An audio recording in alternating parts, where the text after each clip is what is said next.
Good evening, everyone. I'm Laura Ingraham. This is the Ingraham Angle from Washington tonight. As always, thanks for spending some time with us. Well, it's May Day. Did you celebrate?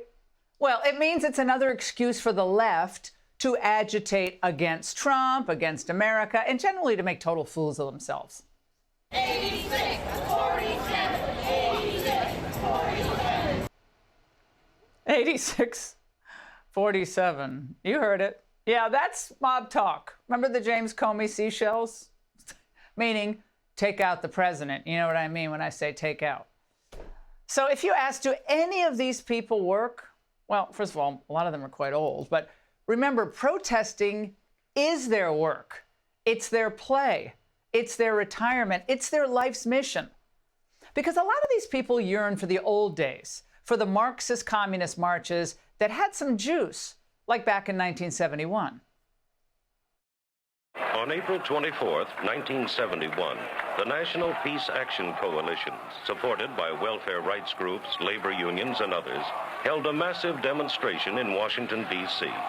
Some 175,000 people from all walks of life, with differing ideologies and purposes, marched from the White House to the Capitol.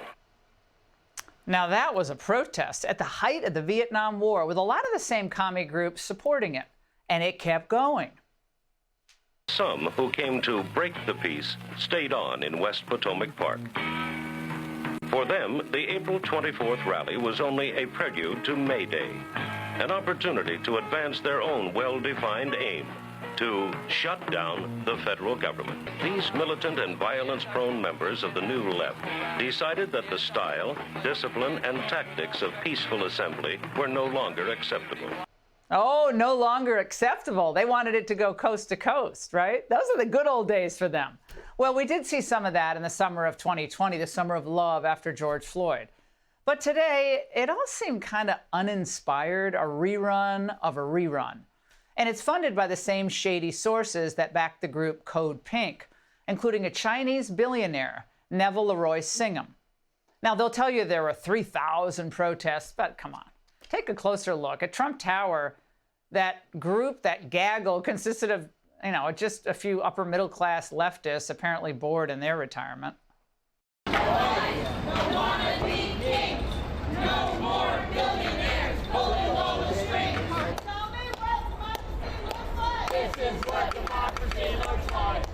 And they were so desperate for protest attendees in Chicago that the teachers union pushed to give all students the day off to participate. Remember, you got to start them early. They didn't get their wish, but CBS is still reporting that the school district there provided buses so students could attend the protests. Did your teacher encourage you to walk out? Yeah, most of the teachers were pretty on board with the idea. So Really? Yeah. Why? Well, because originally it was a protest for the union, so they were pretty on board with it because they are part of the teachers union at the end of the day. The teacher said just walk out of class so you could be... Not necessarily, but there were some teachers that were like, it's a walkout, you guys can just go protest, go. Good for Mike Tobin.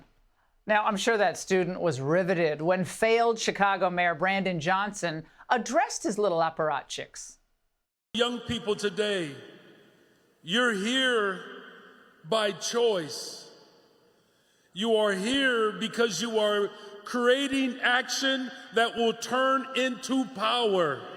Do not let anyone take your power away from you. Thank you for being a part of this movement. Thank you for raising your voices. How about try raising test scores, buddy?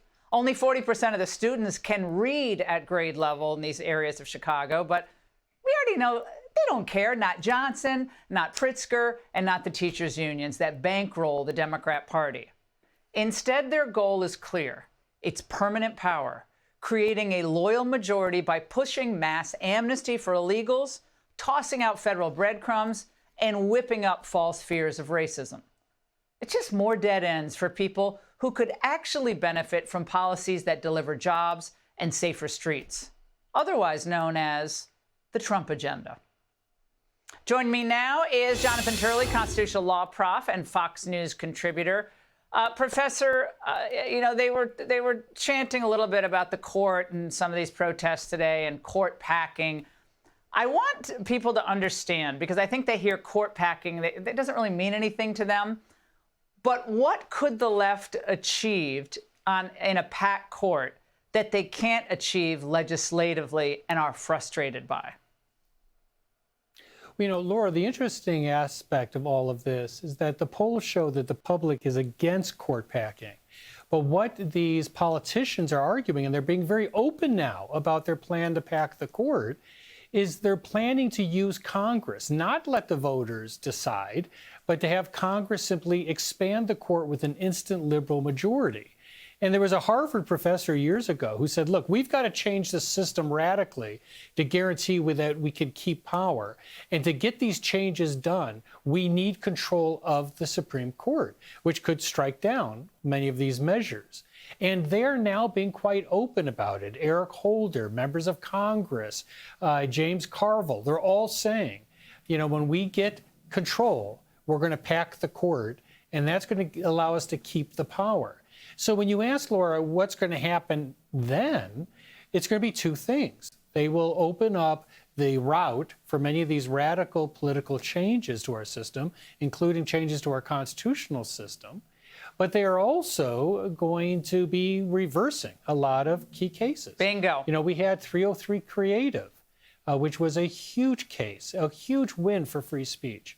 And that involved someone who said that they did not want to create a website for a same-sex marriage. And they said, look, you know, this is just against the religious principles that I believe in. They will likely go against the Kennedy decision, the ruling for the coach who prayed with his team. So religious liberty. They're likely to... Yeah, religious That's right. liberty. So They're the religious liberty rulings of the court, the 5-4, 6-3 rulings, those are all going to be gutted. The Voting Rights Act will probably be reinterpreted to allow for racial gerrymandering. What about amnesty for illegal aliens and we're going to get into some of this later on, but actually allowing voting on the part of illegal aliens? That's a big one for them. Well, there's a host of those issues coming before the court, and I expect that they're going to make fast work of not just existing precedent, but creating new precedent. I'm sure they'll re-examine Dobbs, possibly reinstate Roe v. Wade or Casey. They will re-examine some of the past decisions. As you know, there were 6-3. Things like, you know, bringing control over agency decision-making. Those things will be right on top of their list. So the key here is what people need to understand is when you have politicians now openly campaigning to pack the court, what they're talking about is a fundamental change in our constitutional system that will have repercussions for generations. And they are trying to do this through Congress because they know the public won't sign off. You certainly have Democratic politicians in deep blue districts running on it, but they know that they've got to make these changes through Congress.